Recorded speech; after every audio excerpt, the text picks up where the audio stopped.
ഈ എണ്ണക്കുരു വെച്ചിട്ട് ആഫ്രിക്കക്കാർ palm oil ഉണ്ടാക്കുന്നതെന്ന് കണ്ടാലോ.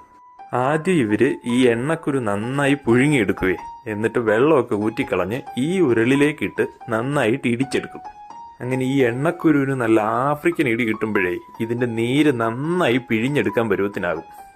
അങ്ങനെ ഇടി കൊണ്ട് പരുവായ എണ്ണക്കുരുവിനെ നേരെ കോരിയെടുത്ത് കുറച്ച് വെള്ളവും കൂടി ഒഴിച്ച് പിഴിഞ്ഞെടുക്കും കേട്ടോ. അങ്ങനെ നന്നായി പിഴിഞ്ഞ് അതിന്റെ കുരുവും ചകിരിയൊക്കെ മാറ്റി നീര് മാത്രമായി സെപ്പറേറ്റ് ചെയ്തെടുക്കും. കുരുവും ചകിരി ഇവർ കളയാറില്ല കേട്ടോ. ഈ കുരുവിൽ നിന്ന് ഇവർ മറ്റൊരു രീതിയിൽ ഓയിൽ ഉണ്ടാക്കാറുണ്ട്.